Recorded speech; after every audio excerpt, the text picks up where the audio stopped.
क्या बीजेपी ने राहुल गांधी को फंसाने के लिए कोई नई रणनीति बनाई है?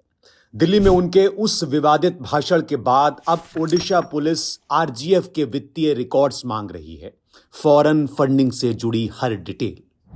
पुलिस ने राजीव गांधी फाउंडेशन से विदेश से मिली फंडिंग और वित्तीय रिकॉर्ड्स मांगे हैं। ये पूरा कदम राहुल गांधी के खिलाफ चल रही जांच का हिस्सा है। ओडिशा की झारसुगुड़ा पुलिस ने एक नोटिस जारी किया है।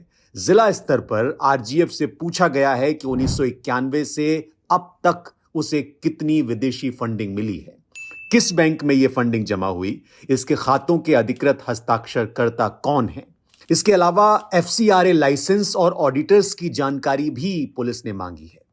पुलिस ने साल 1991 से अब तक विदेशी योगदान का वर्षवार विवरण भी मांगा है। बैंक खाते, सिग्नेचर, एफसीआर लाइसेंस सब कुछ मांगने के पीछे की मंशा सिर्फ यही है कि किसी तरह से राहुल गांधी को परेशान किया जा सकता है। मामला शुरू हुआ 15 जनवरी से, जब कांग्रेस मुख्यालय उद्घाटन के मौके पर राहुल गांधी ने भाषण दिया। उन्होंने कहा कि बीजेपी और आरएसएस ने हर संस्थान पर कब्जा कर लिया है। अब हम बीजेपी, आरएसएस और भारतीय राज्य से भी लड़ रहे हैं।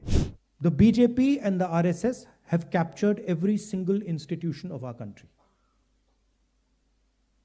We are now fighting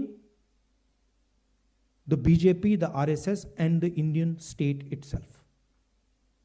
इसके बाद बीजेपी समर्थकों ने उनके खिलाफ शिकायत दर्ज कराई थी और 7 फरवरी को यह शिकायत दर्ज की गई। बीएनएस की धारा 152 और 197 1D, इसके हिसाब से झारसुगुड़ा पुलिस ने एफआईआर दर्ज की। धारा 152 बीएनएस, भारत की संप्रभुता, एकता और अखंडता को खतरा पहुंचाने का आरोप लगा।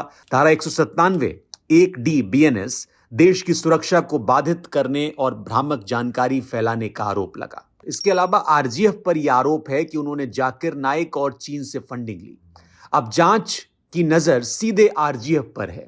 यह देखा जा रहा है कि क्या 2011 में उन्होंने जाकिर नाइक से दान लिया या 2005-6 में चीनी सरकार से दान लिया, और यह दान करीब $3 लाख का है। और क्या पीएम राहत कोष और वित्त मंत्रालय के माध्यम से फंड यूपीए सरकार में फाउंडेशन को ट्रांसफर किए गए। यह सारी जानकारी अब राहुल गांधी के लिए मुसीबतें खड़ी कर सकती है। इसके अलावा नोटिस की समय सीमा और कानूनी चेतावनी भी दी गई है। पुलिस ने आरजीएफ को आदेश दिया है कि 4 नवंबर तक पूरा जवाब दें और फाइनेंस डायरेक्टर व्यक्तिगत रूप से हाजिर हों, नहीं तो धारा 210 बीएनएस के तहत कानूनी कार्रवाई की जाएगी। इस पूरे मामले को एक पॉलिटिकल प्लानिंग के रूप में देखा जा रहा है।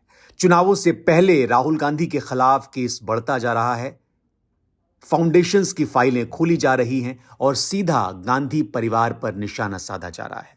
क्या इस कार्रवाई को कानूनी कार्रवाई कहें या राजनीतिक चाल? आप क्या सोचते हैं? कमेंट करके जरूर बताइए। इंडियन प्रेस हाउस को देखते रहिए।